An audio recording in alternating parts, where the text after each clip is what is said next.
Cronômetro, bom dia, seja bem-vindo, candidato. Bom dia, Jussara, bom dia, Anthony, bom dia, 93.5, Jovem Pan News e todo mundo que está ouvindo aqui a Jovem Pan, para a gente falar um pouco sobre o AB e as eleições que estão por vir e que devem ocorrer no dia 19 de novembro. Estão chegando e a gente quer logo começar, candidato, perguntando por que o senhor decidiu concorrer à presidência e o que defende para a OAB. Eu decidi concorrer à presidência porque a OAB foi tomada por um proselitismo político-partidário. Esse proselitismo político-partidário, que já define as sucessões da OAB Nacional 6 meses antes, esse proselitismo político-partidário que foi planejado por estruturas políticas desde 2008, esse proselitismo político-partidário deixou os interesses da advocacia e, conseguintemente, da cidadania, porque advogado forte significa cidadão forte. Afinal de contas, quem defende o cidadão na justiça não é o Estado, não é o Ministério Público, não é o procurador. Quem defende é o advogado. Então, eu decidi vir para a OAB, disputar a eleição da OAB, porque eu não me sentia mais representado, inclusive pelo atual presidente, do qual tenho muito respeito, mas que assinou a sucessão de Felipe Santa Cruz, que tem o apoio de Felipe Santa Cruz para a próxima gestão e que já apoiou o sucessor de Felipe Santa Cruz, chamado Beto Simonetti, no Amazonas, já que a eleição da OAB Nacional ela é indireta. Eu decidi vir porque nós não temos propostas efetivas para a advocacia, porque a advocacia está empobrecida, porque a advocacia hoje está sendo humilhada nos 4 cantos do país. Ela está sendo humilhada dentre as quais sendo usurpada em relação às suas prerrogativas, que não são privilégios, do sertão à capital. Toda vez que um advogado ele é humilhado em Caicó, em Mossoró, em Pau dos Ferros, em Açu, ele está sendo humilhado no Rio Grande do Sul também. E o que a gente está assistindo hoje é uma desmoralização da advocacia. Eu conversava com todo mundo quando eu era jovem, todo mundo queria ser advogado, admirava advogado. Hoje a gente é motivo de chacota. Aquela advocacia de Rui Barbosa, da defesa das liberdades individuais, que gritava pelas liberdades individuais, que defendeu as liberdades individuais em tempos autocráticos, independentemente de ser de direita ou esquerda, em tempos autocráticos, os direitos individuais, eles tendem a ser usurpados. Candidato, você poderia, desculpa a interrupção, descrever essas situações que são caracterizadas como as humilhações, até para que advogados que estejam ouvindo a gente possam se identificar com essas situações? E o que o senhor pretende fazer também para mudar essa situação? Perfeitamente. Eu já tenho trabalhado para isso, através de grupos que não são, infelizmente, da OAB, apesar de eu ser conselheiro federal da OAB, eu tenho reclamado muito pelo silêncio de Felipe Santa Cruz. Perceba o seguinte, eu represento um dos 6 conselheiros federais, na verdade 3 estão sempre na titularidade, 3 estão na suplência, que estão no Conselho Federal, lá em cima, né, que define o rumo da OAB, o rumo do Conselho Nacional das cadeiras da OAB no Conselho Nacional de Justiça, o rumo da OAB em relação às cadeiras que vai ocupar no CNJ, que é igual a do Senado, por exemplo, lá no Conselho Federal, o rumo, por exemplo, da composição dos quintos constitucionais em relação aos TRFs 1, 3, 5. Então, o silêncio de Felipe Santa Cruz, a inércia da nossa presidência, infelizmente, local, ou a falta de interesse em querer se contrapor ao sistema, porque o sistema é bruto. A verdade é que o presidente atual, ele caso se contraponha ao Conselho Federal, ele acaba sendo perseguido em suas contas. Mas essa não é a função do presidente, se calar com medo de que as suas contas sejam reprovadas ou que sejam analisadas pormenorizadamente pelo Conselho Federal. Na verdade, a gente tem assistido humilhações de advogados em delegacias, aqui no estado, isso virou clássico, em cartórios. A gente tem assistido advogados sendo humilhados, por exemplo, na CPI da pandemia, que foi um exemplo negativo para o Brasil, e Felipe Santa Cruz calado. Zacarias Toron sendo humilhado dentro da CPI, nós, mais de 1.000 advogados, grupos que não fazem parte, infelizmente,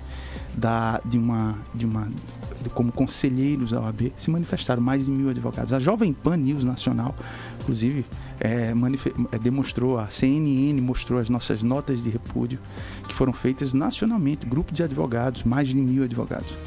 E aí eu percebi que, pelo fato do nosso grupo, que que pensa diferente, que é contra esse proselitismo político-partidário, que lamentavelmente está hoje mais à esquerda, e eu não sou contra a direita nem a esquerda, não há nenhuma proposta nossa que é proselitista. Nenhuma proposta nossa que defina, por exemplo, que o interesse da advocacia tem que ser interesse associado ao interesse político. Os nossos projetos são todos pautados para fortalecer o advogado, seja em suas prerrogativas, seus direitos, seja, por exemplo, em sua atuação, quando a gente vai ter uma entidade que aí deixa a gente pensar apenas como uma autarquia, porque o OAB não é uma associaçãozinha nem um sindicato. O OAB é muito mais. O OAB é uma autarquia sui generis, é um monopólio de força, assim como é nos Estados Unidos, na Alemanha, no Japão, é por isso que é forte. Mas a gente tem que restabelecer a OAB para fortalecer o advogado, tirando a advocacia da pobreza. A OAB é uma entidade bilionária em âmbito nacional, o orçamento é bilionário, tá? A OAB em âmbito nacional, em âmbito local, ela já começou o ano com caixa significativamente razoável. E ano passado investiu apenas R$ 3.700 no Fundo Cultural. O que é o Fundo Cultural? O Fundo Cultural é investimento na ESA, Escola Superior da Advocacia, que é essencial para o advogado, porque o advogado sobrevive de duas coisas: credibilidade e conhecimento. Sim. Credibilidade, conhecimento e, obviamente, essas são funções, são características, atributos essenciais para o desenvolvimento dele e para que ele realize. E a OAB investiu R$ 3.700. E não adianta o presidente vir dizer, tá? Eu discordo plenamente nesse ponto do presidente Aldo, que ele não teve dinheiro. Essa não é uma premissa verdadeira, não é isso que mostra o Portal da Transparência. O Portal da Transparência mostra o contrário. E nós vamos restabelecer essas prioridades. Nós vamos tirar a OAB das mãos de uma bolha que acha que manda na OAB e que pode proibir, por exemplo, os advogados inadimplentes, tá, de votar. Os advogados inadimplentes, que hoje a gente tem aproximadamente 6 a 7 mil votantes, eu pensava que eram mais. Então hoje nós temos quase 19 mil advogados. A OAB teria o dever de se precaver em relação a isso. Entretanto, ela não quer a democracia. Então, um dos outros projetos nossos é restabelecer a democracia, fazer com que a OAB se torne mais acessível, mais moderna, mais transparente, fazer com que a nossa prestação de contas ocorra em tempo integral. Já existem tecnologias, várias empresas no mundo já tem tecnologia para isso. A OAB tem dinheiro para isso, tem tecnologia para isso, mas não promove isso. Mas isso é burocracia. Vamos focar no que interessa à advocacia. O que é que vai melhorar a vida do advogado? É isso que importa para a gente. Candidato, uma das suas propostas, né, fala sobre a proteção e a voz para mulheres advogadas e também sobre a OAB pela maternidade e paternidade. São dois assuntos que chamam a atenção. Eu queria que o senhor falasse um pouco também sobre essa participação feminina que, se caso o senhor seja eleito, vai ter na sua gestão, e falar um pouco sobre essa proteção e voz para as mulheres. Certamente. Advogadas. A proteção e voz para as mulheres, ele é um projeto nosso. Na verdade, hoje a gente tem a Delegacia da Mulher, mas nós temos uma delegacia abarrotada. Elas não têm estrutura suficiente. E, lamentavelmente, é muito difícil para as pessoas que sofrem assédio, inclusive as mulheres, tá? É importante que se diga que esses exemplos todos que envolvem mulheres, eles são apenas projetos exemplares para serem utilizados por outros grupos, como os homens, como grupos minoritários, LGBT+. A gente não vai fazer distinção. Aqui a gente está dando exemplo porque a maioria dos assédios, eles são ocorridos contra mulheres. Porque, historicamente, a mulher, ela se dividia na força de trabalho, na atividade produtiva do homem por causa da atividade mecânica. O homem, de forma mecanicamente, ele produzia muito mais que a mulher. Então, 3 gerações, mais ou menos, a gente vem tendo uma equiparação absoluta no mercado de trabalho, absoluta no sentido de que a mulher ela passa a ter a mesma capacidade produtiva do homem. Tanto que a advocacia hoje, ela é composta aproximadamente 50% pelas mulheres, salvo engano, 51% pelas mulheres. A nossa chapa, inclusive, ela tem paridade absoluta pelas mulheres. Então a gente percebe que essas estruturas governamentais criadas para acolher as mulheres que são assediadas, elas não são suficientes. Por quê? Porque a mulher é muito complicado, muito complexo você ir para uma delegacia da mulher. É muita exposição, é muito difícil. Você chega lá, é um ambiente cheio de pessoas, a coisa vaza. E como a nossa OAB vai ser um vetor de oportunidade, um grande hub de oportunidade, nós vamos fazer a OAB ser um grande coworking. Aquele mausoléu que está lá hoje, tem 2 salinhas de advogado, nós vamos entregar para uma empresa de coworking de âmbito nacional, como Impact Hub, enfim, quem venceu o certame licitatório. E ali a gente vai ter vários setores, né? De direito tributário, o hub de inovação dentro da OAB, o advogado jovem vai poder ir lá fazer a sua marca, vai poder ir lá fazer o seu site. Nós vamos ter várias empresas associadas para convênios. Nós vamos fazer isso em todo o estado, independentemente de onde estiver. É muito mais barato, inclusive, do que o OAB está botando dinheiro. Nós vamos entregar à entidade a estrutura administrativa da entidade para ser administrada por uma empresa. Né? Obviamente que sob a nossa fiscalização e sob os critérios que o OAB define nesse ponto. Afinal de contas, a gente está falando do patrimônio do advogado. Então, a mulher ela vai ter um ambiente, porque às vezes ela sofre uma violência e ela sai de casa e ela fica preocupada. O que é que eu vou fazer? Ela vai ter dentro da estrutura dela, dentro da OAB, um ambiente onde a gente vai estabelecer os códigos de conduta, como a mulher pode se comunicar sem precisar fazer alarde. Ela vai fazer com que a entidade que protege quem presta a palavra ao indivíduo, que é o advogado, ela se utilize desses códigos e desses mecanismos, tá, para realizar a sua defesa. Então vai além da defesa das mulheres advogadas, para todas as mulheres da sociedade como um todo. Para todas as mulheres e todos os cidadãos da sociedade. Homens também são agredidos. Isso está dentro do nosso projeto Fortalece OAB. Tá? Dentro dos quais fortalecer a mulher como sendo uma advogada. Eu percebo, converso com muita gente, os advogados não gostam de entrar na OAB. A gente vai estimular o advogado a entrar na OAB e vamos estimular também aquele advogado que está fora do mercado de trabalho, reintroduzir aquele advogado que está no mercado de trabalho, um advogado que vende cursos. Nós vamos dar, sob perspectiva pragmática, nós vamos ter os cursos tradicionais, nós vamos priorizar as plataformas virtuais, obviamente, porque a gente vai poder alcançar todo o estado do Rio Grande do Norte, tá? E nós vamos promover esse tipo de atividade, ou seja, a ESA, a Escola Superior de Advocacia, o Fundo Cultural associado ao nosso... a Caixa de Assistência de Advogados, que vai ser gerida por Davidson Carvalho, ela vai estar amplamente conectada. Candidato, sobre os jovens advogados, né? O senhor falou inclusive sobre o empobrecimento da profissão. Essa trajetória também é mais complicada para a maioria dos jovens advogados, né? Até pela questão estrutural. Queria que o senhor faça um pouco sobre os desafios que esse setor da profissão passa e o que a sua gestão pensa em fazer especificamente para esse público. Nós temos que, quando eu me formei, eu não tinha, graças a Deus, eu já trabalhava na área, eu já era um advogado, diríamos assim, estagiário, que já tinha pessoas fidelizadas. Então, assim que eu abri meu escritório, que eu fui para a atividade iniciante, né, como iniciante, eu já abri um escritório pequeno. Mas carecia de muitas ferramentas. Hoje, quem não tem ferramentas de trabalho, quem não tem um site, quem não tem uma marca, quem não sabe se apresentar, quem não sabe fazer marketing digital, quem não sabe que o provimento 205 da OAB é aquele que falam da ostentação, né, do qual inclusive eu participei da aprovação, com exceção desse dispositivo, do qual fui contra, está gravado no YouTube. Ele permite que um advogado hoje faça um impulsionamento que não podia fazer antes.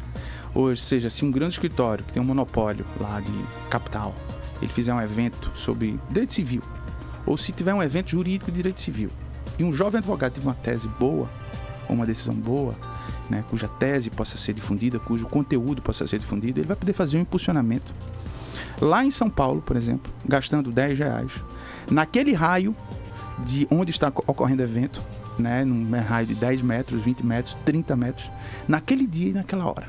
E para um determinado público que ele queira.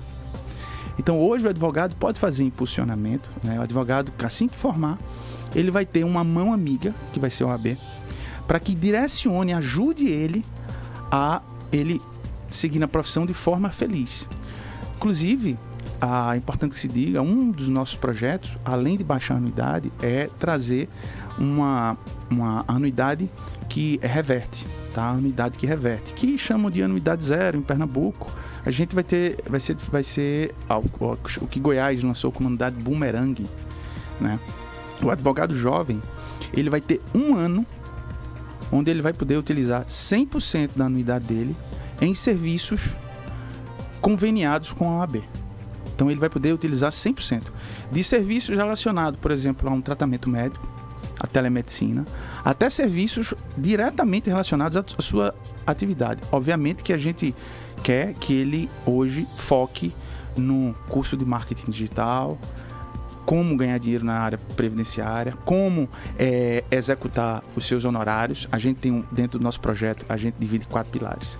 Fortalece a OAB, empreende a OAB, descomplica a OAB, ou seja, desburocratiza, democratiza, dá transparência, moderniza e foco em honorários. Então ele vai chegar lá e ele já vai entender o seguinte: dentro desse hub de oportunidades, quando ele tiver uma execução, quando ele tiver persecutindo um direito, quando o cliente dele já tiver um título líquido certo e execuível, tá? Ou seja, quando ele já puder cobrar do cliente, porque no direito é assim, para quem não entende, você passa um monte de anos para poder ter um direito de cobrar, depois você vai correr atrás dessa cobrança.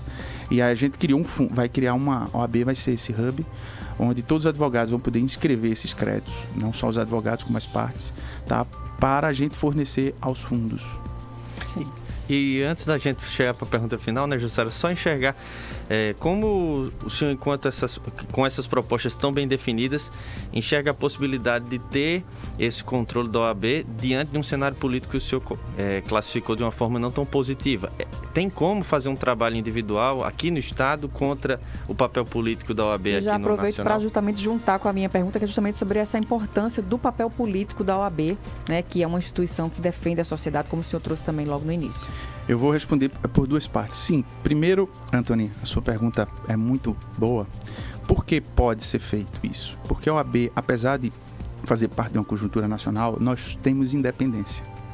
Então, a OAB do Rio Grande do Norte ela vai ser um exemplo contra o proselitismo político partidário. Porque se vão ter um advogado hipócrita, não vão ter não. Outro dia teve um candidato que disse: ninguém vai ser candidato ao 5º. Primeiro é importante dizer a ele que ele não entende do sistema.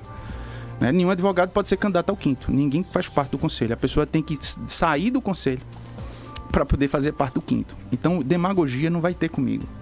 E outra coisa, se por acaso um advogado nosso, da nossa chapa, quiser fazer parte do 5º e tiver competência, ele vai declinar do conselho, tá? E nós não deixaremos, por exemplo, que alguém de outro estado, como Pernambuco, como Paraíba, como outros, ou como Ceará, vá concorrer, por exemplo, ao TRF5. Quer dizer que agora a gente não vai ter um potiguar da nossa chapa no TRF5. Por que eu estou dizendo isso? Que aí eu entro na resposta de Jussara. Jussara, a OAB define metade do 5º Constitucional, ele é dividido entre Ministério Público e Ordem dos Advogados do Brasil.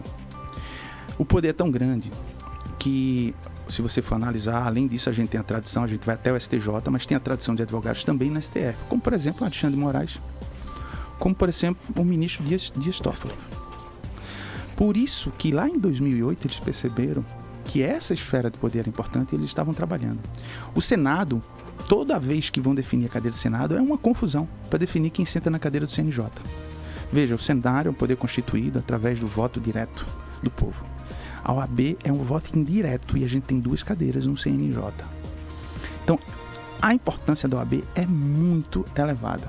E nós vamos, sim, independentemente de vencer a OAB, não haverá ninguém da lista sextupla que não passará pelo crivo de uma advocacia orgânica, que é a nossa chapa, que se rebelou contra esse movimento proselitista político-partidário, que fez essa pirâmide ser invertida e cujos padrinhos definem quem é a OAB. Isso vai acabar na nossa gestão. Candidato, a gente já está se aproximando do finalzinho, temos 2 minutos para que o senhor faça suas considerações e diga por que o advogado potiguar deve lhe escolher. 1 minuto e 10, 1 minuto e 10. Obrigado, Antony, obrigado, Jussara, obrigado, Jovem Pan News. O advogado deve escolher a chapa 50 porque a nossa chapa é a chapa formada por uma advocacia que vive da barriga no balcão. Outros candidatos são docentes, com todo respeito, nós temos docentes também, são procuradores, são pessoas que têm um saláriozinho no final do mês. Eu sou o clássico advogado que vive da barriga no balcão, que tenho que correr atrás das ações sob pena de não receber dinheiro, não colocar dinheiro no bolso e sustentar a minha filha, sustentar a minha vida e a minha família. Então a nossa chapa foi feita em tempo recorde, não obstante todas as dificuldades tentaram impor contra nós, tá? E nós somos a chapa da emergência, a chapa que tem propostas reais para a advocacia. É por isso que a Liberta OAB 50 vai ser a chapa escolhida, Liberta OAB 50 no dia 19 de novembro. A gente agradece o candidato Fernando Pinto pela gentileza de vir aqui conversar conosco, falar sobre suas propostas, deseja um bom trabalho, boa sorte. Está se aproximando a data, né? Então um bom dia para o senhor e boa semana. Bom dia a todos, fiquem com Deus, que a gente tenha um futuro auspicioso e feliz. Muito obrigada, agora são 10h37. Repita. 10h37, a gente volta daqui a pouquinho.